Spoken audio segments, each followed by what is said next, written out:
Cathedral church, তার পাশের যে রাস্তা, সেখানে মমতা বন্দ্যোপাধ্যায়ের নেতৃত্বে তৃণমূল কংগ্রেসের শহীদ দিবস চলছে।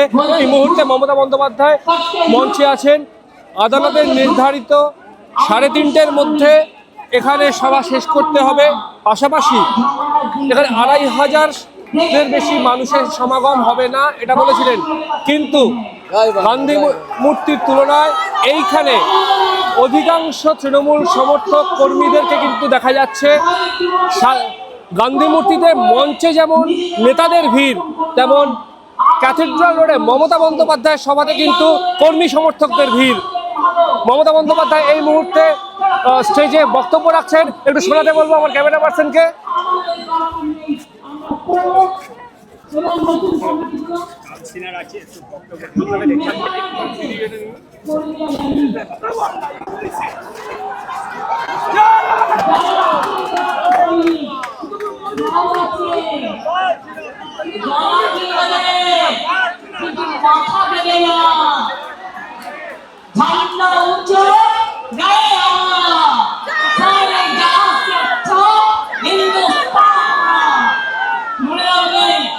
আমাদের নেতাজি সুভাষচন্দ্র বসুকে অসম্মান করছে, বাংলা রবীন্দ্রনাথ ঠাকুরকে অসম্মান করছে সবাই মিলে। আর নিজেদের সব শিক্ষা ব্যবস্থা, স্বাস্থ্য ব্যবস্থা, খাদ্য ব্যবস্থা সবাই নাকি চোর, আমি নাকি সাধু। তুমি যদি বড় সাধু হও তো সরকার কিন্তু ছিল, তোমাকে আমরা কাউকে বাদ দেব না। জেলে কিচ্ছু নেই, একবারে জেলে কেটেছে, তার এখন স্বাধীনতা সংগ্রাম, এটা স্বাধীনতা আন্দোলন শুরু হয়েছে, গণতন্ত্র আন্দোলন শুরু হয়েছে, নতুন করে নাম লেখার ইতিহাস শুরু হয়েছে। মনে রাখবে, জেলে গেলে অসম্মানিত হবেন না। জেলে গেলে আপনাকে মালা পরিয়ে কর্মীরা আপনাদের নিয়ে আসবে সসম্মান এবং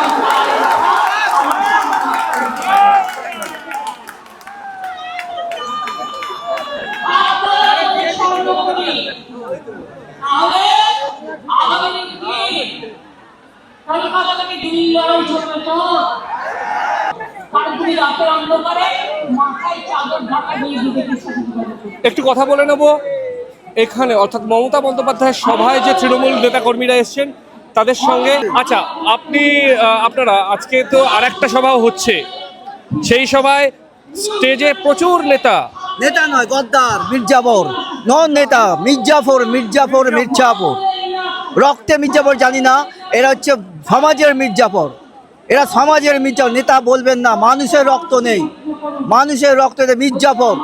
এরা চার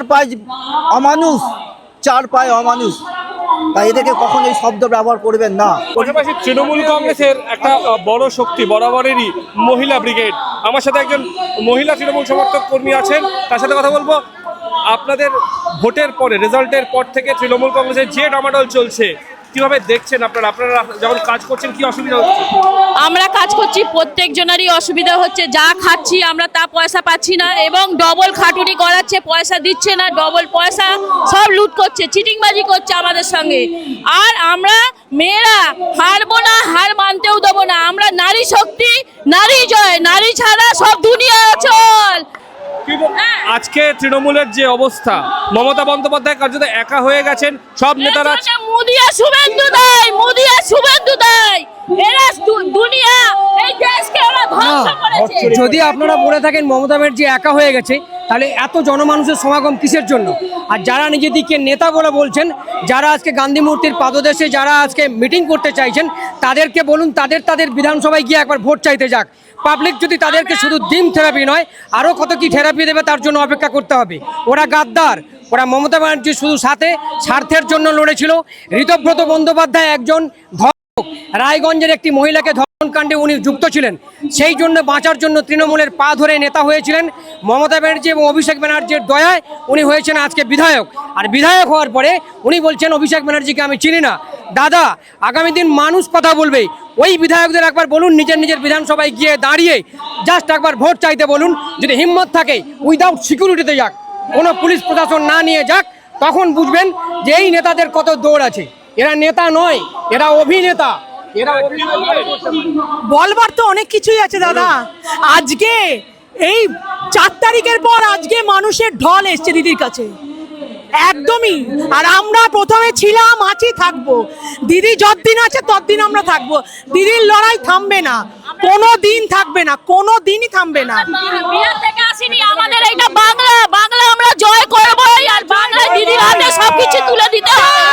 জয় বাংলা, জয় বাংলা, জয়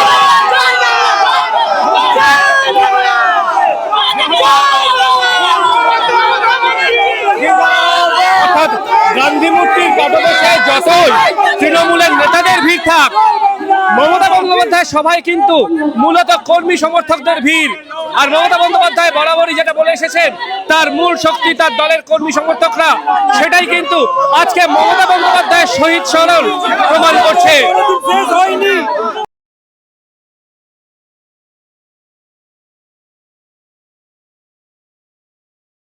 ফলো করুন বর্তমান।